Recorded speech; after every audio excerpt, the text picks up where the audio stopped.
Welcome to the Real Estate Power Play Podcast, your launch pad for skyrocketing success in real estate investing. I'm your host, Gabe Rodarte, alongside Mark Monroe. We're ready to bring you transformative stories, groundbreaking strategies, and the insider secrets of real estate giants.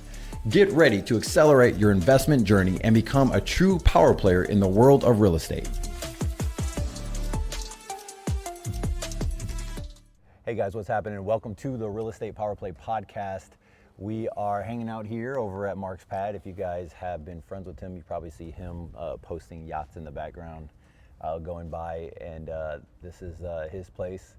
I'm doing a commercial event out this way, and so I figured I'd swing by, and we normally hang out a day or two whenever I come into town. So we just want to share a couple things, something that we're seeing in the marketplace right now. And I guess I could start it of just like the market. We're entering into February 2025. We're definitely seeing housing starting to shift up a little bit. We're seeing some seller financing, a lot of other options. People are really, I would say people are more open to the idea of seller financing than they were maybe even a year ago.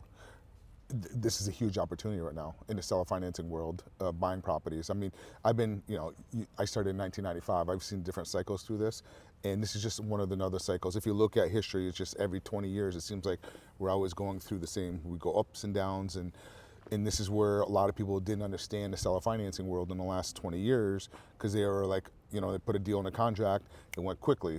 It was a vanilla. That's why a lot of realtors, it's hard for them to get the mind wrapped around, but they're coming around to it more and more. But yeah, I mean, today I'm just upstairs going back and forth with Ron, one of my admins, and we're putting together an offer. We've got a text message. What I like to do is just see if they're open to it. Would you be willing to rent the property to us for a few years? Then we close on it. We'll take care of the maintenance repairs. The reason why I like that, because I like to dumb it down, because if you if you say creative financing and stuff like that, it can confuse the seller. Don't even say lease option. I can't tell you, like years ago, I was talking to a seller and I'm like, hey, would you be open to a lease option? She's like, and then I'm like, then she said, well, I would be open to a rent to own. It's the same thing. Right. So you have to learn, you kind of have to dumb it down.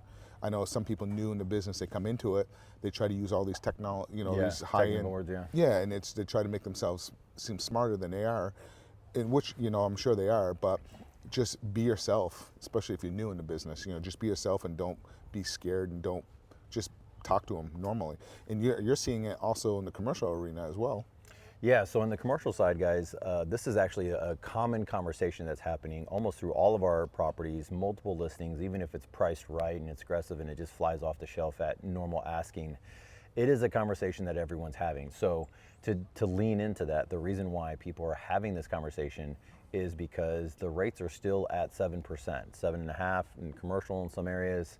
I think what's the lowest that's right now? We just saw right now the rates are going to probably be at 6.5% at the low end. So if that. Yeah. So what's happening is, if you think about like a commercial loan, that's 3 to 5 year loan is typically it. Sometimes 7 or 10, but normal, let's just say it's 5-year loan. Well, 5 years ago, that rate was crazy low. It was a good rate, good where they're at. So what's going to happen right now is, starting the end of last year, we have all of this. We have, I think, $2.3 trillion of commercial debt that is coming due. There are CMBS loans that are coming due, and so they have to refi into what? A more expensive note, right? And so you're going to be from 3.5% to a 7%, or 4% to a 7%. You add in some of these stuff we were talking about earlier, which is the insurance and the taxes, and all these things changes, and it just flip-flops a multifamily property, or it flip-flops a property that was doing really great and performing well, and now all this cash is coming out of the property. We're seeing it in the residential world, especially we're down here in Florida. I mean, a lot of people are actually going naked now on their insurance, because it's like, wow. Yeah, I have one of my buddies, his insurance on his property was $22,000 a year. Actually, it might have been 24, I don't remember, and he's gotten 4 years with going naked on it. So if you do the numbers on it, and he did get hit with a hurricane, and his damage on it was about $39,000. So he came out ahead. So you're starting to see that. Now, granted, you can't have a mortgage on a property because the lender's going to require the insurance to be on there, but you are starting to see more and more of that, where people are going naked. They're just paying off their loan. So yeah, the insurance is still crazy. Yeah, the insurance is crazy. As far as seller financing goes in the commercial, it's really normal. Anything that's creative in commercial is not taboo, right? It's somewhat successful or creative, or people kind of look for other options besides just moving it into another, like a debt financing or whatnot. Yeah, exactly. If you notice, I've been moving away from using the word creative. I've been Yeah. using more seller financing because within seller financing there's several different strategies. Yeah. Because creative is starting to get a bad word out there, bad name, because there's been people out there pushing creative, and now people, when they hear creative, realtors, when they hear the word creative, they're instantly goes Yeah, up. that's a good point. So I don't know if you've been seeing that too. Yeah, I've been seeing that. That makes sense. I like that. Yeah, so let's not use that anymore.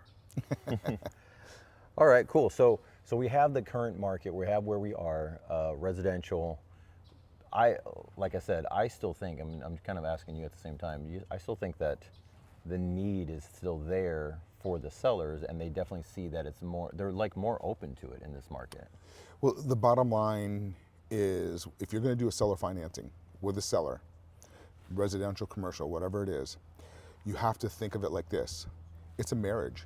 You're going to be in a contract with these people 5 years, 7 years, 10 years, 30, whatever it may be. Yeah. So the first time you're having these conversations with sellers, doesn't matter, residential, commercial, you have to think of it. Think about it like when you met your spouse the first time, or your significant other, or whatever, whoever you're dating.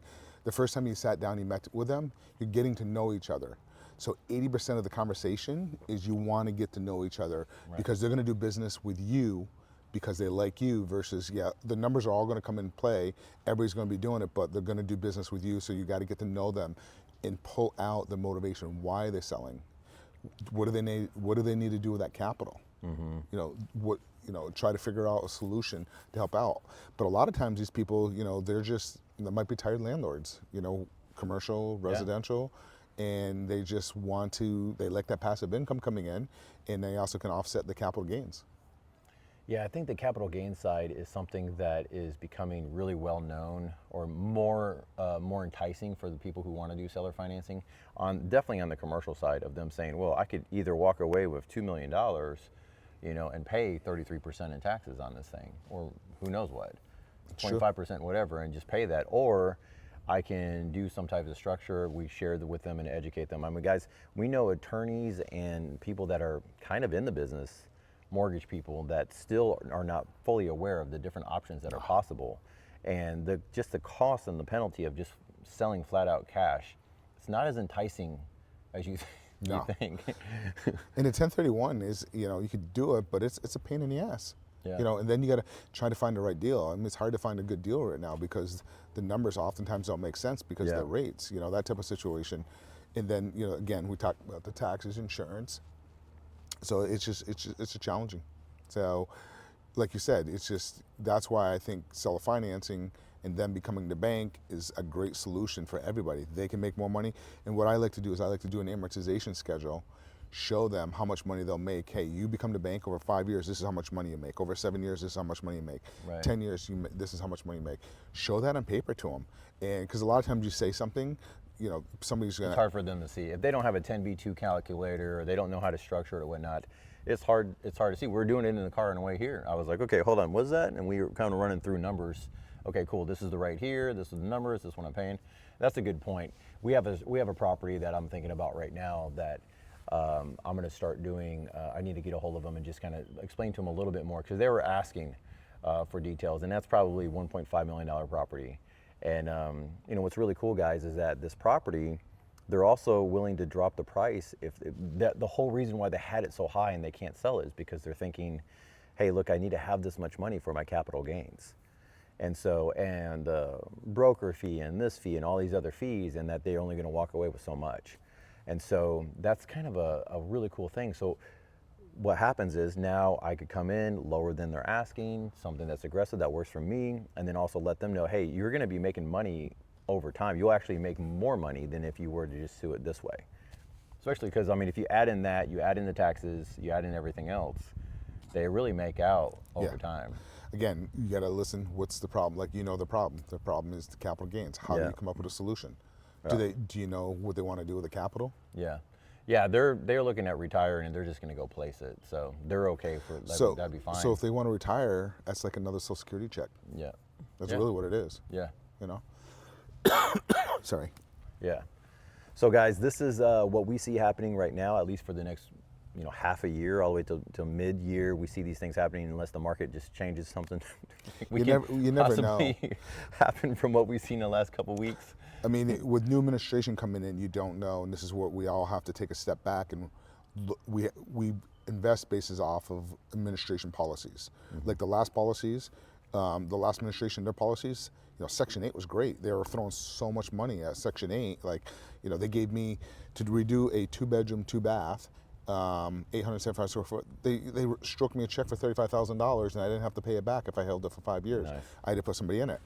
This administration probably is not going to be like that. Yeah. They're going to tighten the belt up, which we need to. That's why the deficit is out of control, because they're just throwing money around like that.